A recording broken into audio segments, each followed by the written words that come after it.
Social media पर जैन समाज के सबसे लोकप्रिय जैन न्यूज़ चैनल महालक्ष्मी गुरु संडे सुपर आपके पास रात्रि 8 बजे लाइए। कुछ आज बात, चिंतन की बात, सवाल का जवाब ढूंढते रहेंगे हम और आप। शुरुआत करते हैं आज की एक छोटे से सवाल के साथ।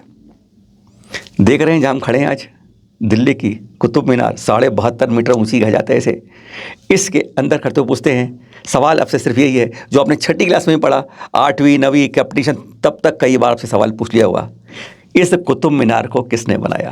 कितना सरल बात है और आप में सब एक साथ से बोलेंगे इसे कुतुबुद्दीन ऐबक ने बनवाया। और बस इस सवाल से कई बच्चे पास हो गए होंगे, कोई मेरिट डिस्टिंक्शन तक पहुंच गया होगा क्योंकि इसके नंबर जब जुड़े होंगे। अब एक दूसरा सवाल, अब हम आपसे पूछ रहे हैं इस चित्र के बारे में। यह गिरनार जी पर 5वीं टॉक किसने बनाई?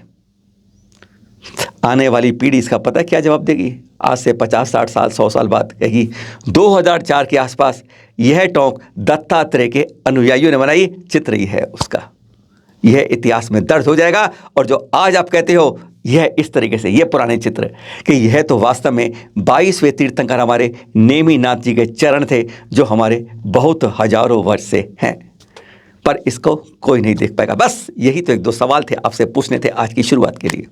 आपसे पता है सवाल क्यों पूछ रहे हैं? पहले आपसे बात कर लें। 17 मई को यह फिर इसकी कुतुब मीनार के बारे में सच होनी है।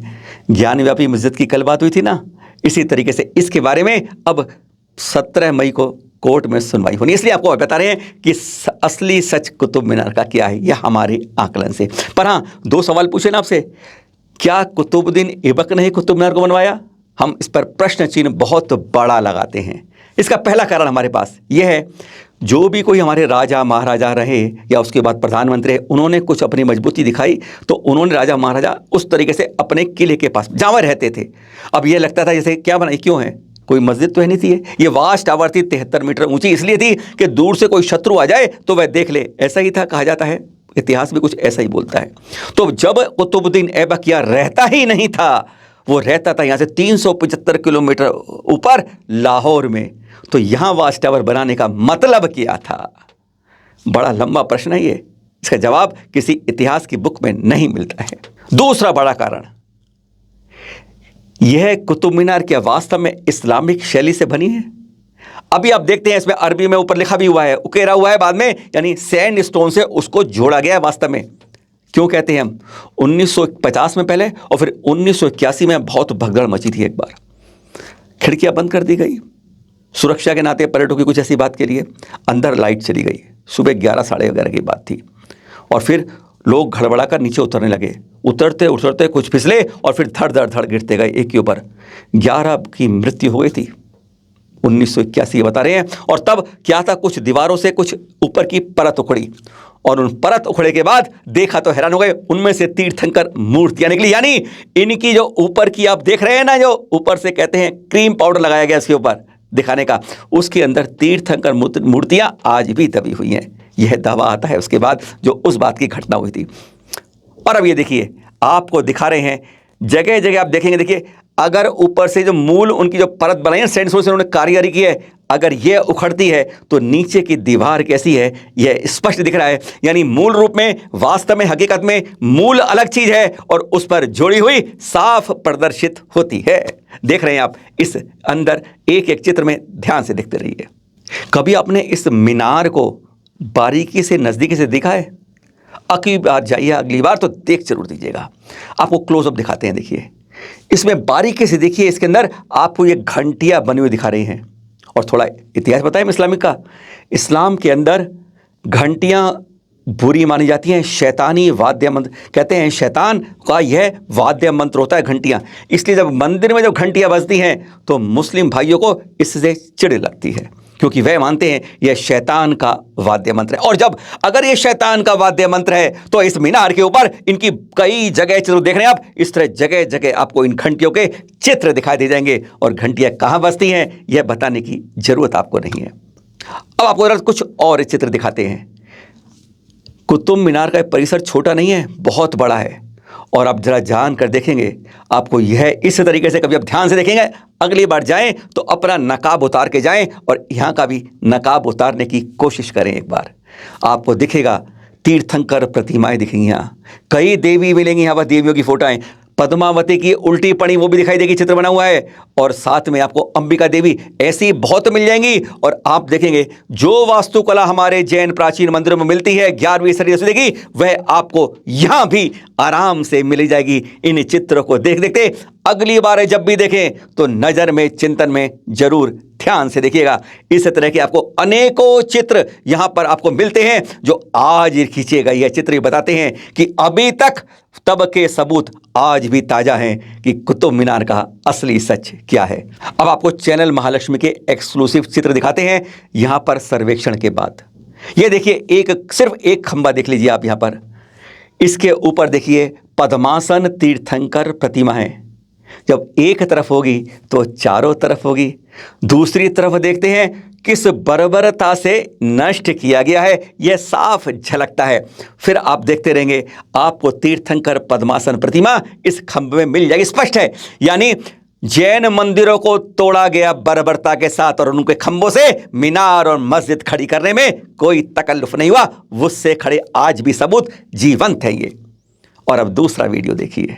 अब इसमें देख लीजिएगा आप, क्षेत्रपाल, यक्ष यक्षिणी, पद्मावती, अंबिका, यानी सबके चित्र आपको मिल जाएंगे। विभिन्न खंभों के अंदर गणेश जी के भी चित्र हैं यहां पर, जिसको भी नष्ट करने को बहुत ज्यादा ये चित्र स्पष्ट इंगित करते हैं। अरे ना मस्जिद बनी थी ना मीनार बना था, अरे ये तो नींव मंदिरों के ऊपर इस धरा पर खड़ा था। साफ दिखता है ये। और हम आज भी इस सच्चाई को, अपने इतिहास को नहीं देख पाते हैं। और इतिहास इसके बारे में हमारी किताबों में, बच्चों की, बड़ों की में, सब में इस रूप से लिखा ही नहीं जाता। 1986 की बात बताएं आपको। एक बार खुदाई होती इस परिसर के अंदर और फिर विश्वास होगा आपको, जैसी अनेक जगह से प्रतिमाएं निकलती हैं, यहां पे 2 पद्मासन तीर्थंकर प्रतिमाएं निकली। हैरान हो गए सब। और तब मालूम चला कि यह कैसे बना गया है। यह अखबार की कटिंग देख लीजिए। 24 अगस्त 1986 के दैनिक आज अखबार बनारस से प्रकाशित है, उसमें छपी थी कि यहां पर 2 देव की मूर्तियां निकली। क्योंकि वह तीर्थंकर नहीं कहते थे, वो कहते पद्मासन, ये कोई देव हैं जिनकी मूर्ति यहां निकली। आज भी खोदेंगे तो यहां पर धड़ धड़ा के कितनी प्रतिमाएं निकलेंगी, इसकी कोई कल्पना। बहुत विशाल मंदिर थे यहां पर, 1-2 नहीं 27 जैन मंदिर थे यहां पर। अब आपको 2 सरकारी प्रमाण दिखाते हैं, क्योंकि आजकल ना हमारी बातों पर और हमारी जैन किताबों पर कोई विश्वास नहीं करता। इन पर सरकारी बात करते हैं, गवर्नमेंट ऑफिशियल रिकॉर्ड्स। ये देखिए मस्जिद के बाहर ये शिलालेख लगाए वहां पर, आपने देखा ना कभी, ध्यान दिया इसके ऊपर? इसको पढ़ना चाहिए, रिकॉर्ड होना चाहिए और बार बार लोगों तक इसकी जानकारी पहुंचानी। लिखा है कि इस मस्जिद के लिए जो सामग्री उपयोग की गई वह 27 हिंदू जैन मंदिरों को तोड़ कर की गई थी।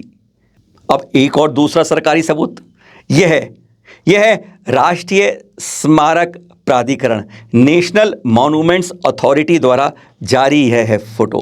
1992-93 के अंदर इन्होंने दिखाई, देखिए आप देख रहे हैं नीचे चरण और छोटे से पैर, यह दृश्य दिखा रहे हैं इस मीनार से। 92-93 में यह निकाला गया और यह एक तीर्थंकर खड़गासन प्रतिमा के नीचे का हिस्सा है।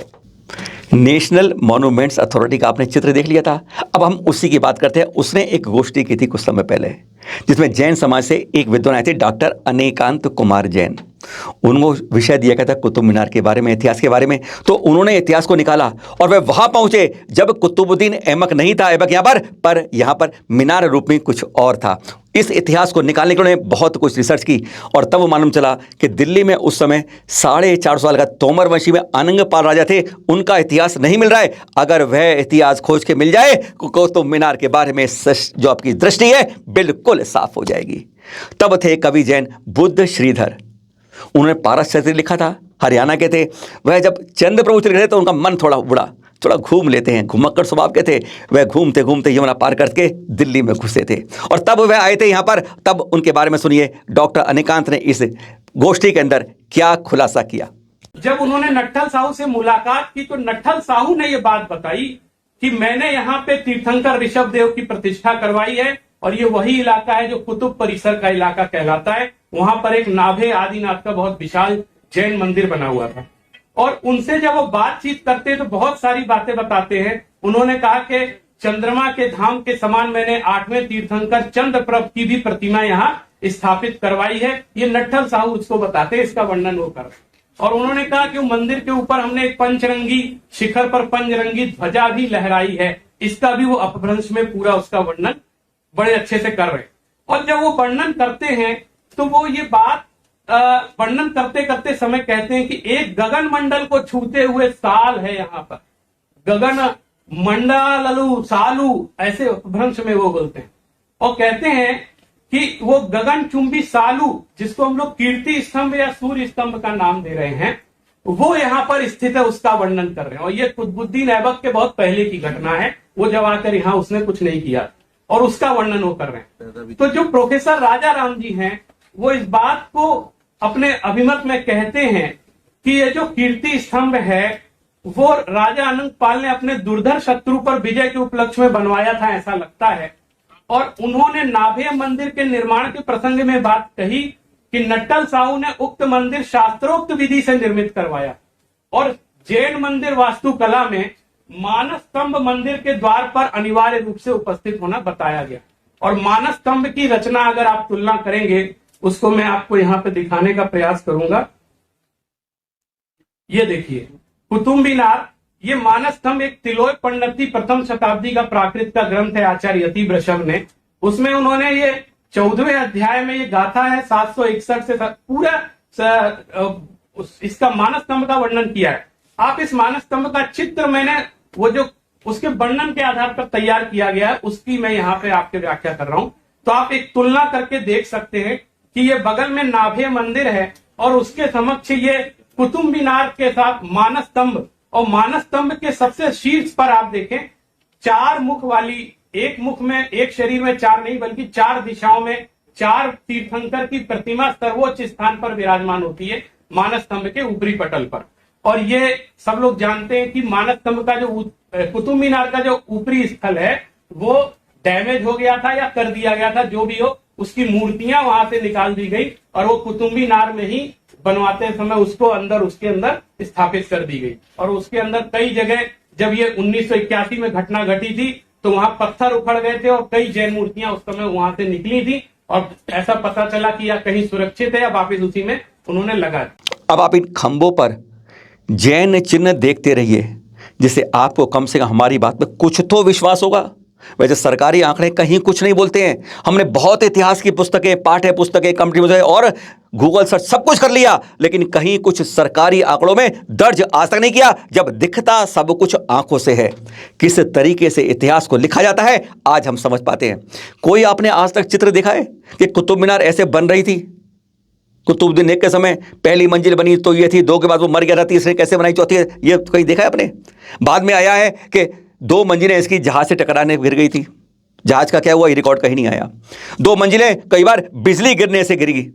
यानी यहां पर जब जब कोई बार कुछ करने की कोशिश होती है तो प्रकृति ही चोट कर देती है। इसका संदेश देखा है, उस वंश पर भी इसकी काया पड़ती है, असर पड़ता है। आपने अल्तमश का और कुतुब एक बार इतिहास भी पढ़ लेना एक बार आप। और फिर कहा जाता है जो इतिहास में मिला हमें कि इसकी पहले 300 फीट परछाई थी, जो अब 280 फीट परछाई पड़ती है सबसे छोटे दिन के दिन। क्या कारण है इसका, कभी सोचा आपने? इसका मतलब 20 फुट और ऊपर थी, इसकी लंबाई जो छोटी कर दी गई। अनेकांत जी ने इस पर शोध किया और क्या पेश किया, जरा सुनिए। ये जो आप वर्णन आपने पढ़ा होगा उसकी लंबाई वगैरह, तो ये जो कहते हैं कि 300 फुट उसकी छाया पड़नी चाहिए लेकिन कम पड़ती है, वही ये भाग है जो टूट गया था। इसके कारण से उसकी छाया उतनी 20 फुट कम पड़ती है, ऐसा मुझे देखने से लगा। इसके बाद ये बहुत सारी बातें, बहुत सारे विद्वानों का उल्लेख किया मैंने जिन्होंने बात कही है, कभी आप ये लेख पढ़ेंगे। उसमें जो लेख पढ़ा गया केदार प्रभाकर जी ने मस्जिद के पश्चिम भाग से, सूर्य मेरु पृथ्वी यंत्र मेरावली यंत्रेणा, ये बात उन्होंने कही। अब ये जो वहां पर हम बराह मीर की भी बात कहते हैं, बहुत हजारों साल बीत गए, बहुत सारी चीजें होती हैं, लेकिन मैं एक बात आपसे कहना चाहता हूं कि सूर्य मेरु पृथ्वी यंत्र मेरावली यंत्रेण, ये जो सूर्य मेरु शब्द का प्रयोग किया, इससे ही मेरे मन में जो बात आई है वो मैं आपसे कहना चाह रहा हूं। ये देखिए, एक सुमेरु पर्वत जो जम्बू द्वीप के बीच में विद्यमान होता है, उसकी परिकल्पना की जाती है। शास्त्रों में उसका पूरा वर्णन है और जैन शास्त्रों में बड़े विस्तार से उसका वर्णन किया। और इस सुमेरु पर्वत को इसके पर्यायवाची नाम हैं जो हरिवंश पुराण में लिखे हैं। सूर्याचरण विख्याति सूर्यावर्ता स्वयं प्रभा इत्थम सुरुग्रिश्चेति लब्ध वर्णै सवर्णितः। इस तरह से सूर्य के उसके नाम है सूर्य मेरु। और वो जो कह रहा है जब अभिलेख में कि ये सूर्य स्तंभ को मैंने ऐसा किया, ये सूर्य स्तंभ के चारों तरफ ऐसा था, तो उससे मुझे लगा, और ये आकृति भी, ये जो मैंने आपको यहाँ चित्र दिखाया है, ये वर्तमान में हस्तिनापुर में जम्बूद्वीप की संरचना आरिका गणनी ज्ञानमती माता जी ने हूबहू रचना बनवाई है बड़े परिश्रम से। और कभी आप हस्तिनापुर जाएं तो जम्बूद्वीप में देखें, पूरे ये लवण समुद्र बने हुए और बीच में जम्बूद्वीप की रचना है। लोग इसमें परिक्रमा करते हुए ऊपर दर्शन तक करने चले जाते। अब 17 मई की जो लड़ाई अदालत में है, हिंदू भाई हमारे कह रहे हैं विष्णु स्तंभ है, और आप समझ गए ये क्या है, सूर्य स्तंभ। अब मीनार बोलने के साथ साथ इसे सूर्य स्तंभ भी बोलना सीख लीजिएगा। और बात करते हैं आपसे आगे। जब आपने देखा है ना, जहां पर ज्यादा मंदिर होते हैं वहां एक होती है पांडुक शिला, जन्म कल्याणक बनाने के लिए। कई जगह आपने देखोगे पांडुक शिला इस रूप की होती है, और यहां पर भी पांडुक शिला है। आपने कभी देखा ही नहीं है उसको। इस परिसर में कभी ध्यान से झोंक कर तो देखिए, झांकेंगे तो बहुत कुछ पाएंगे। सुनिए, अनिकांत जी ने इसका खुलासा भी किया। कुतुब मीनार परिसर से जब अंदर घुसते हैं, माने उसके पहले, टिकट लेने के पहले जो बाहर का परिसर है, वहां पे इस तरह का एक स्मारक मुझे दिखाई दिया। तो मैंने वहां पूछा ये क्या है, तो लोगों ने और वहां के गाइड वगैरह ने बताया कि तो अंग्रेजों ने ऐसे ही बनवा दिया था, इसका कोई वो महत्व नहीं। तो मुझे लगा ऐसे कैसे बनवा दिया बिना किसी महत्व के। तो मैंने तुलना करने का प्रयास किया है कि जो नट्ठल साहू जब ये कह रहे थे कि मैंने यहाँ प्रतिष्ठा करवाई है, और जैन परंपरा में जब पंचकल्याणक प्रतिष्ठा समारोह होता है तो जो तीर्थंकर का जन्म की क्रिया होती है, उसके उनका जन्माभिषेक किया जाता है। और वो जन्माभिषेक के लिए पांडुक शिला बनाई जाती है, वो इसी तरह की होती है, जो कि शास्त्र में उसका उल्लेख है। मैंने यहाँ पर 3 लेयर में ये पांडुक शिला है, जिस पर तीर्थंकर को रख करके उनका जन्माभिषेक सौधर्मेंद्र करता है, ऐसा शास्त्रों में उल्लेख किया गया। तो मुझे लगा जब वो कह रहे मैंने यहाँ पे प्रतिष्ठा करवाई थी इस बुद्ध श्रीधर के द्वारा, तो हो सकता है कि वो ये पांडुक शिला उन्हीं की देन हो। यह बता रहे हैं हमारी कल्पनाएं और चिंतन है जो हमने बारीकी से देखा, अनिकांत जी ने देखा। हम उस शोध पर चल रहे हैं, क्योंकि इस पर अभी भी जांच होनी चाहिए। जैसे ज्ञान व्यापी मस्जिद जांच हो रही ना, वीडियोग्राफी हुई कल, इस तरह से इसी तरीके से वीडियोग्राफी होनी चाहिए, हर जगह जगह की होती रहे इस तरह से, तब जाके कुछ ना कुछ निकलना शुरू होगा यहाँ का। ये देखिए अंदर, देखिए किस तरीके से यहाँ आप देख रहे चाहिए वेदियां बनी हुई दिखती हैं आपको। ये वेदी का स्वरूप है जिसके अंदर से प्रतिमाएं गायब दिखती हैं, और यही वेदियां जब थोड़ा आकार देखते हैं उसके पीछे कहीं पत्थर लगा दिए हैं कुछ भी, पर स्वरूप साफ वेदी की तरह ही झलकता है। उसके सामने ही अहिंसा स्थल, वहीं से आपके पास करते हैं बाकी बात, चिंतन की बात। जब भी दर्शन करने जाएं इस सूर्य स्तंभ के, मान स्तंभ के, पांडुक शिला के, सुमेरु पर्वत के, इन शब्दों को ध्यान रखते हुए, चिंतन करते हुए यहां पर दर्शन करना। कुतुबुद्दीन ऐबक मत करना। किसने बनाई है, इस अतीत को खंगालना, कोशिश करना, क्योंकि इतिहास को लिखने वाले चाहिए। जैन इतिहास कहीं भी सरकारी कागजों में मिलता नहीं है, जो हमें अपने आप उजागर करना होगा, हर जगह पर उजागर करना होगा। क्योंकि जैन इतिहास जितना अतीत में वैभवशाली था, उतना किसी भी धर्म, संप्रदाय, संस्कृति का उतना वैभव किसी भी के अंदर नहीं था। आज का चिंतन इतना ही, फिर मिलेंगे कल सुबह आपके साथ। सादर जय जिनेंद्र।